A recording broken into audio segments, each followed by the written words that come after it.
जरा सोचिए एक ऐसे गांव के बारे में जिसे एक देवी ने बचाया था और आज उसी गांव पर एक भयानक साया मंडरा रहा है। ये कहानी है कालिंदी की, एक रक्षक आत्मा की, जिसकी पूजा करने वाले अब उसी से खौफ खाने लगे हैं। तो चलिए इस रहस्य की परतों को एक एक करके खोलते हैं। ये एक ऐसा सवाल है जो किसी की भी रूह कंपा दे। जिस शक्ति को आप अपनी सुरक्षा के लिए पूछते हैं, अगर वही आपकी जान की दुश्मन बन जाए तो क्या होगा? ये सिर्फ एक डरावना सवाल नहीं, बल्कि उस गांव के दिल दहला देने वाली हकीकत बन चुका था। कहानी की शुरुआत होती है कुछ बेहद खौफनाक घटनाओं से। ऐसी घटनाएं जिन्होंने गांव वालों के दिलों में कालिंदी के लिए श्रद्धा की जगह डर भर दिया, और हर उंगली बस एक ही तरफ उठ रही थी, कालिंदी की ओर। देखिए, सब कुछ शुरू हुआ मंदिर से। गांव वालों ने बड़े अरमानों से कालिंदी के लिए एक नया भव्य मंदिर बनवाया था। लेकिन एक रात कुछ ऐसा हुआ जिसकी किसी ने कल्पना भी नहीं की थी। उस पत्थर की मूर्ति की आंखों से खून की एक गाढ़ी धार बहने लगी। ये एक अपशगुन था, एक भयानक चेतावनी। और इसके ठीक बाद गांव में पहली मौत हुई। रघु का 3 महीने का बच्चा अपनी मां की गोद में ही मरा हुआ मिला। उसका छोटा सा शरीर बिल्कुल सफेद पड़ चुका था, जैसे किसी ने उसके जिस्म से खून की आखिरी बूंद तक निचोड़ ली हो। लेकिन जो सुराग पीछे छूटा था ना, वो और भी ज्यादा डरावना था। कमरे की खिड़की से लेकर बच्चे के पालने तक गीली मिट्टी में सने हुए नन्हे नन्हे सुर्ख लाल पैरों के निशान थे। इस घटना ने पूरे गांव में खौफ फैला दिया था। अब तक गांव वालों का विश्वास पूरी तरह टूट चुका था। जिस कालिंदी को उन्होंने अपनी मां और देवी माना था, अब वही उनकी नजर में एक डायन बन चुकी थी। एक ऐसी डायन जो उनके ही बच्चों की बलि ले रही थी। उनका दर्द और गुस्सा दोनों ही अब काबू से बाहर थे। लेकिन उस पूरी भीड़ में एक इंसान था जो ये मानने को तैयार नहीं था, और वो थी सावित्री। वही सावित्री जिसने कालिंदी को उसका सम्मान वापस दिलाया था। उसने ठान लिया कि वो इस खौफनाक पहेली का सच जानकर ही रहेगी। सावित्री का शक यूं ही नहीं था। उसे याद आया, गांव लौटने से कुछ ही दिन पहले खुद कालिंदी की आत्मा ने उसे चेतावनी दी थी।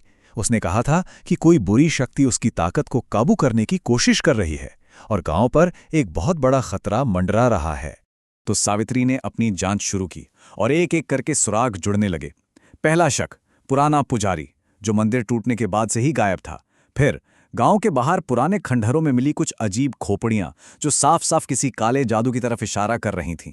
फिर मामला और गंभीर हो गया जब लक्ष्मी नाम के गर्भवती महिला पर एक काली परछाई ने हमला कर दिया। लेकिन सबसे बड़ा सबूत तब मिला जब कालिंदी की आत्मा ने खुद आकर लक्ष्मी को उस परछाई से बचाया। और आखिर में खिड़की के पास मिली तांत्रिक भस्म ने यह साफ कर दिया कि यह कोई श्राप नहीं, बल्कि एक गहरी और घिनौनी साजिश है। अब सवाल बिल्कुल साफ था। अगर कालिंदी बेगुनाह है तो फिर वो कौन है जो उसके नाम पर यह घिनौना खेल खेल रहा है? कौन है जो एक मां को उसके ही भक्तों की नजरों में गिराना चाहता है? और फिर सच सामने आया, एक ऐसा सच जो श्राप से भी ज्यादा भयानक था। गांव का असली दुश्मन कोई आत्मा या प्रेत नहीं, बल्कि इंसानी शक्ल में छिपा एक शैतान था। जो हो रहा था वो किसी की भी सोच से परे था। गांव वाले जिसे कालिंदी का कहर समझ रहे थे, वो असल में ठाकुर धर्मवीर की साजिश थी। उसने काले जादू से कालिंदी के ही मासूम बच्चे की आत्मा को कैद कर लिया था और उसी से ये सारी हत्याएं करवा रहा था। धर्मवीर का प्लान बहुत ही क्रूर और सोचा समझा था। वो कालिंदी को बदनाम करना चाहता था ताकि गांव वाले उससे नफरत करने लगें और उसका पवित्र अस्तित्व हमेशा हमेशा के लिए मिट जाए। और इसके लिए उसने एक मां के सबसे बड़े दर्द को ही अपना हथियार बनाया। जब ये सच सामने आया तो एक मां का दुख सैलाब बनकर फूट पड़ा। कालिंदी का सब्र अब जवाब दे चुका था। उसका दुख अब प्रतिशोध का रूप ले चुका था। जैसे ही गुस्साई भीड़ ने मंदिर पर हमला किया, कुदरत का नियम ही बदल गया।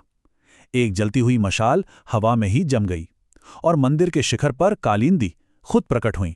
उसकी आंखों में गुस्सा नहीं, बल्कि एक मां का बेइंतहा दर्द था। जब उसने सबको अपनी अदृश्य जंजीरों में जकड़े बच्चे की आत्मा को दिखाया, कालिंदी ने अपने बच्चे को छूने की कोशिश की, लेकिन उन जंजीरों ने उसे रोक दिया।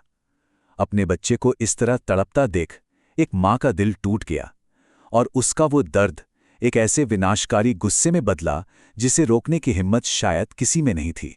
अब तक जो शक्तियां रक्षा करती थीं, अब वही विनाश करने लगी। गांव में तेज बवंडर उठने लगे, मंदिर की जमीन से लाल पानी उबलने लगा और आसमान से खून की बारिश होने लगी। ये एक माँ का इंसाफ था।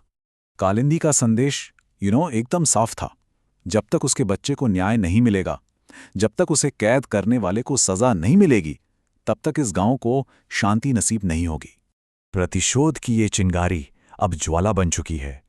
धर्मवीर की साजिश ने एक रक्षक को विनाशक बना दिया।